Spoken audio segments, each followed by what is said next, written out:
ये प्रेस वाले आपके सामने खड़े हो गए, मगर हमारी बात नहीं बोलते ये लोग, है ना। कहना पड़ता है कि हमारे मित्र हैं, मगर सचमुच में हमारे नहीं है, मोदी जी के मित्र हैं, अदानी अंबानी के मित्र हैं।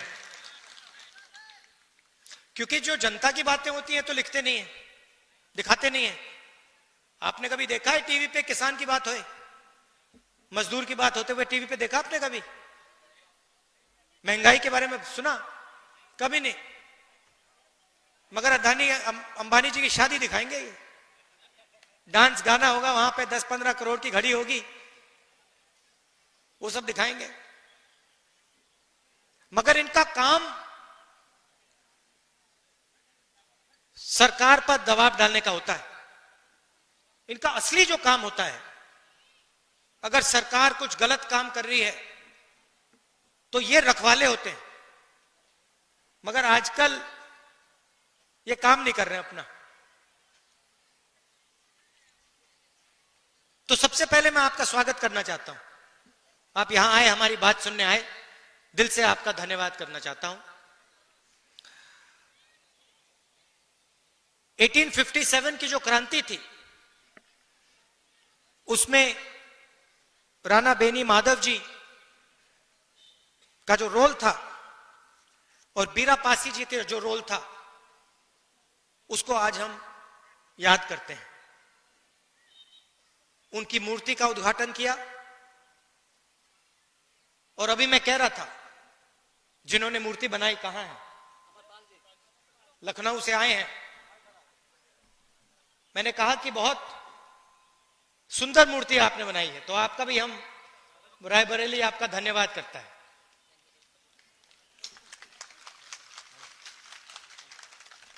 बैठिए।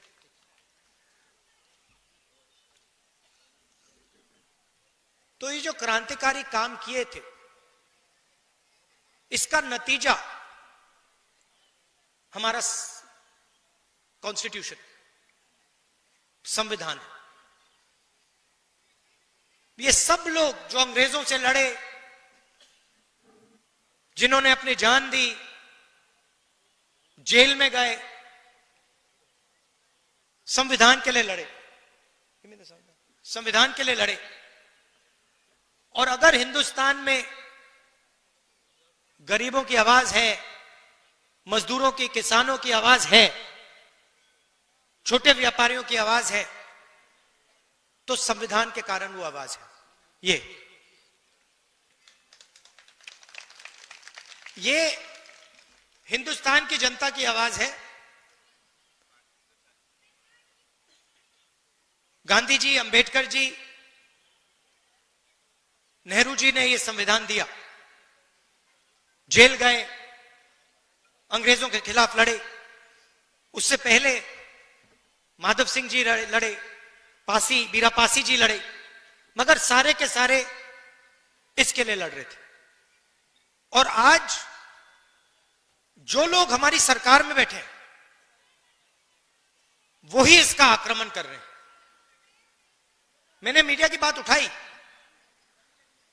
राजनीतिक पार्टियों की जिम्मेदारी संविधान को बचाने की होती है, मगर मीडिया की भी जिम्मेदारी संविधान को बचाने की है, संविधान की रक्षा करने की है। मगर ये जो है, ये आजकल संविधान की रक्षा नहीं कर रहे हैं, ये हमारी मदद नहीं कर रहे हैं। इसलिए मैंने शुरुआत में इनके बारे में बोला। आपको ये बातें मालूम होनी चाहिए। आप तो जानते हो, जानते हो ना ये बात, कि मीडिया आजकल हिंदुस्तान में क्या कर रहा है। किसका? अदानी का काम। देश बिक रहा है।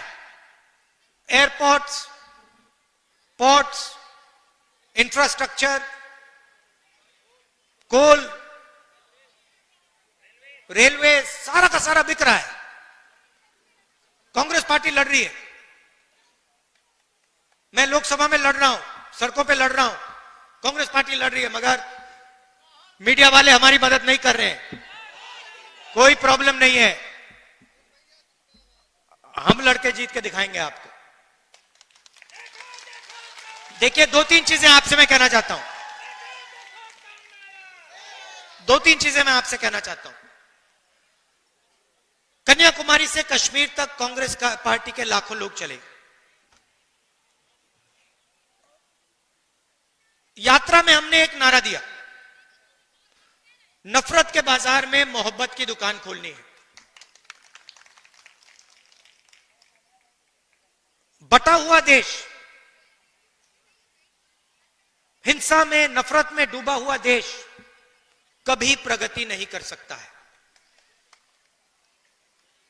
किसी परिवार में लड़ाई हो जाती है, दो भाइयों के बीच में लड़ाई हो जाती है, परिवार नष्ट हो जाता है।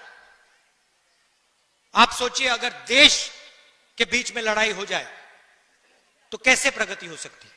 इसीलिए हमने भारत छोड़ो यात्रा की, कन्याकुमारी से कश्मीर, समुद्र से लेकर पहाड़ों तक 4000 किलोमीटर हम चले।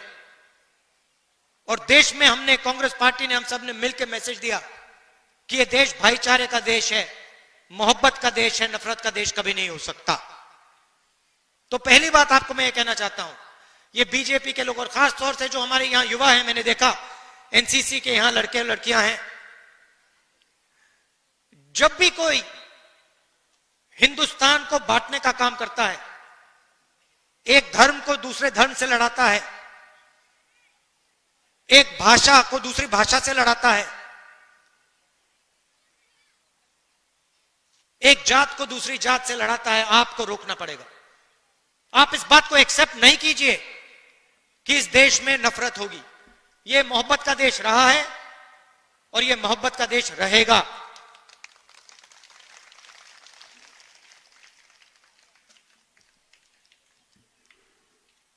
दूसरी बात, देश के सामने दो सबसे बड़े मुद्दे हैं। सबसे बड़ा मुद्दा बेरोजगारी। आज मैं युवाओं से बात कर रहा था, मैंने उनसे बोला,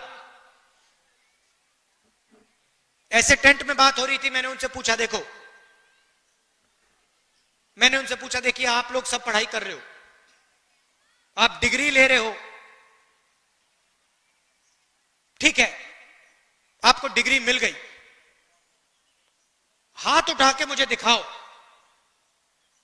आप में से कितने लोग सोचते हो कि आपको डिग्री के बाद रोजगार मिलेगा। 100 बच्चे थे, आपको मालूम है कितने युवाओं ने हाथ उठाया? एक ने।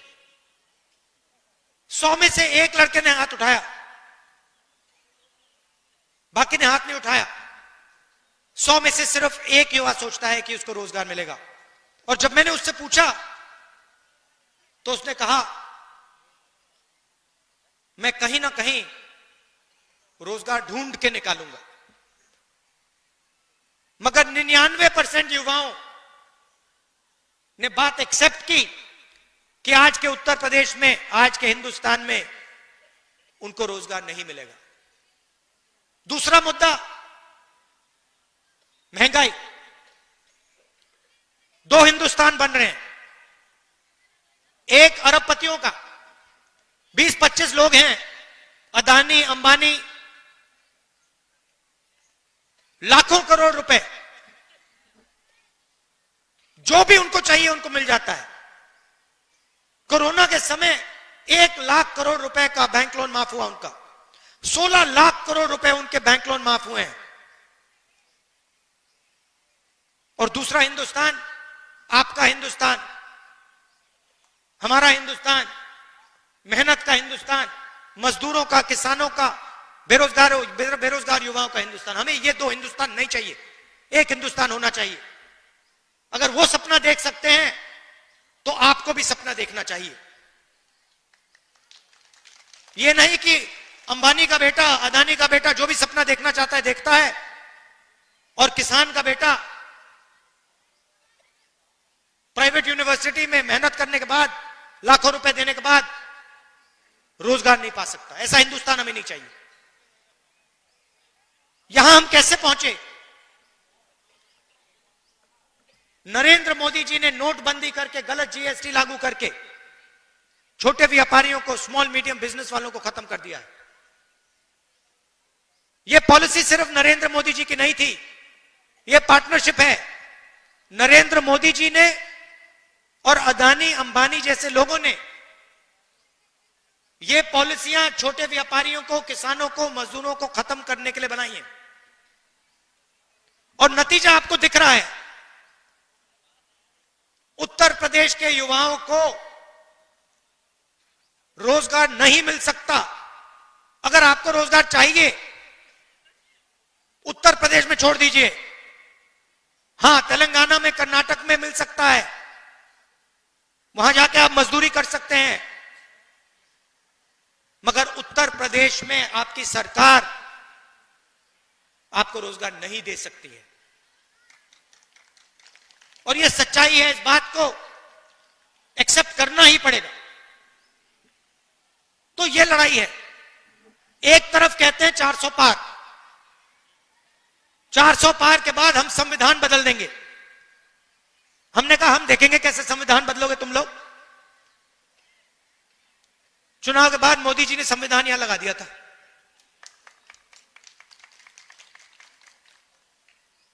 और महाराष्ट्र में चुनाव हुआ। आप परिवार के लोगों, तो बताना चाहता हूं आपको, तकरीबन लोकसभा और विधानसभा के बीच में तकरीबन 70 लाख नए वोटर आ गए। 70 लाख नए वोटर जिन्होंने लोकसभा में वोट नहीं दिया। हिमाचल प्रदेश की आबादी, नए वोटर आ गए लोकसभा में, विधानसभा में, जादू से आए। हमने इलेक्शन कमीशन से पूछा, भैया ये समझाओ, ये 70 लाख लोग कहां से आए और हमें वोटर लिस्ट दो। इलेक्शन कमीशन ने आज तक जवाब नहीं दिया। मैंने पार्लियामेंट में बोला, पब्लिक मीटिंग में बोल रहा हूं कि हमें आंकड़े चाहिए। ये 70 लाख नए वोटर जो आए हैं, जिन्होंने लोकसभा में वोट नहीं दिया, विधानसभा में जादू से वोट मिल गया, हम चेक करना चाहते हैं ये लोग कौन है, हमें वोटर लिस्ट दीजिए। वोटर लिस्ट नहीं देनी। तो बात आप समझ गए हो हिंदुस्तान में आजकल हो क्या रहा है। ये राजनीति चल रही है, मगर हम किसी से डरते नहीं है। कांग्रेस पार्टी विचारधारा की पार्टी है और हमारे सब जो कार्यकर्ता हैं, आप लोग बब्बर शेर, आपके खून के अंदर हमारी विचारधारा है। आपके खून के अंदर हमारी विचारधारा है और आप इस विचारधारा को लेकर कांग्रेस पार्टी के लिए, संविधान के लिए और देश के लिए लड़ते हो, रोज लड़ते हो। इसके लिए मैं आपको दिल से धन्यवाद करना चाहता हूं। आपने लोकसभा के चुनाव में मेरा पूरा समर्थन किया, उसके लिए मैं आपको, रायबरेली की जनता को और आप सबको दिल से धन्यवाद करना चाहता हूं। और जो भी आपके मुद्दे हैं, जहां भी मेरी जरूरत हो, चाहे रायबरेली में, लोकसभा में, बाकी प्रदेशों में, मैं हाजिर हूं। जो भी आप मुझसे काम करवाना चाहते हो, आप बताओ, मैं करने को तैयार हूं। और आखिरी बात, रायबरेली एक ऐसी कंस्टिट्यूएंसी है शायद पूरे हिंदुस्तान में